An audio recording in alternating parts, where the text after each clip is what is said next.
Assalamualaikum warahmatullahi ta'ala wabarakatuh.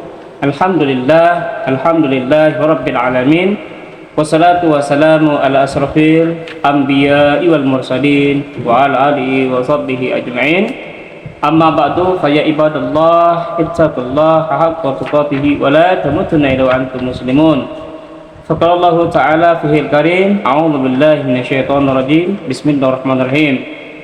Fa'in tanaza'tum fi syai'in faruddu ilallahi war rasul in kuntum tu'minuna billahi wal yawmil akhir dzalika khairun wa ahsanun ta'wila.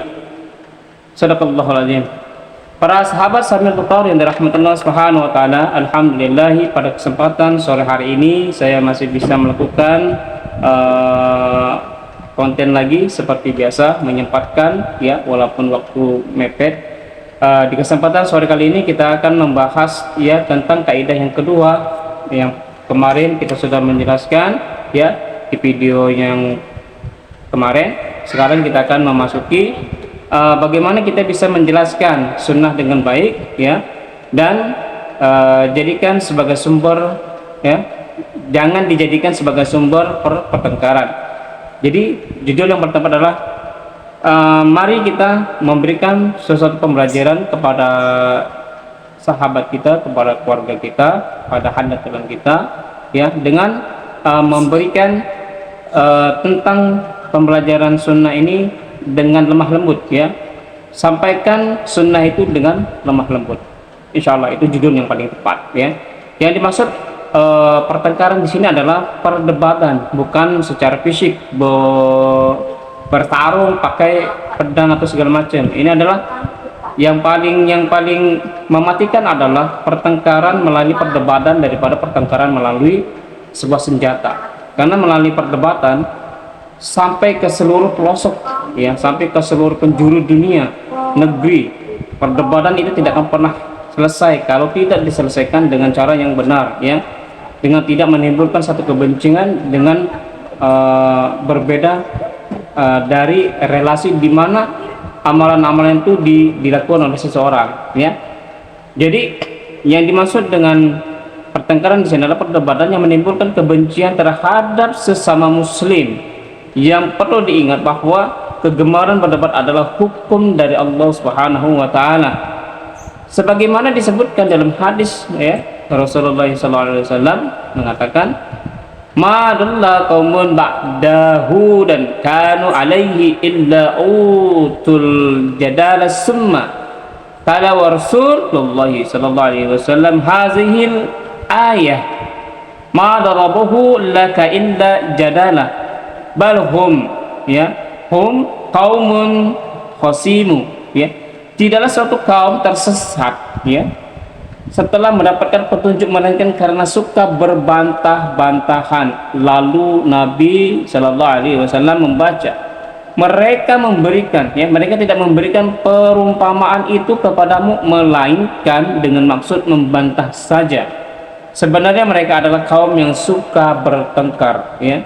Dalam Al-Quran surah Az-Zukhruf ya, ayat ke-88. Berarti ini adalah sebuah dalil dari firman Allah ya, bukan dari perkataan Nabi, dari firman Allah, disebutkan juga dalam sebuah hadis ya. Nah, para ulama juga sentiasa mewanti-wanti agar kita ya menghindari perdebatan atau pertengkaran dalam urusan agama. Dalam urusan agama pun kita diperintahkan untuk menghindari, apalagi perdebatan secara hukum duniawi, perdebatan yang nanti menimbulkan suatu efek ya yang negatif terhadap diri kita. Maka jauhilah perdebatan yang sedemikian, baik perdebatan berkaitan dengan agama maupun dengan urusan kehidupan ya. Imam Malik rahimahullah mengatakan, berdebat dalam urusan agama akan melahirkan sebuah permusuhan dan menghilangkan cahaya ilmu dari hati. Akibatnya hati menjadi keras atau menjadi qaswah serta dan diikuti dengan kebencian ya.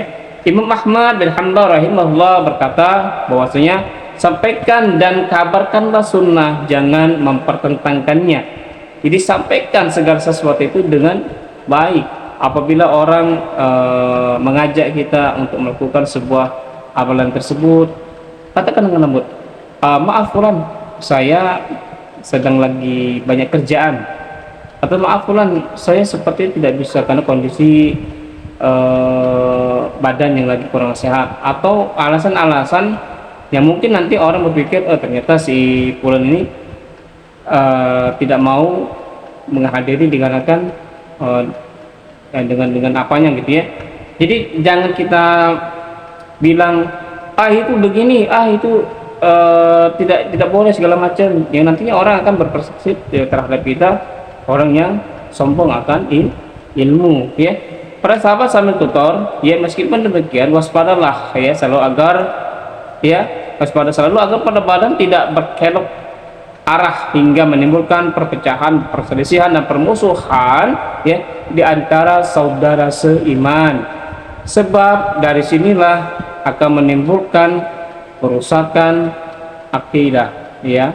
Nah, para sahabat sambil tutor yang dirahmati Allah Subhanahu wa taala, mungkin ini saja yang dapat saya sampaikan. Mudah-mudahan dapat memberikan pembelajaran untuk diri kita ya, sebagaimana para sahabat Nabi telah menyampaikan agama Islam ini dengan rahmatan lil alamin, dengan lemah lembut, dengan susul perkara yang tidak menyinggung perasaan orang lain ya, karena semua itu atas hidayah Allah Subhanahu wa taala. Karena yang memberikan hidayah hanya Allah Subhanahu wa taala, dan Nabi pun hanya sebagai Nabi yang mengabarkan ya, yang memberikan busra, yaitu suatu kabar kepada umatnya tentang agama Islam ya. Kalau kalian ingin masuk agama Islam, insya Allah selamat ya, selamat, dan akan mendapatkan suatu tempat yang layak di sisi Allah Subhanahu wa taala jika kita melakukan suatu amalan yang sesuai dengan kaidah-kaidah sunnah itu sendiri.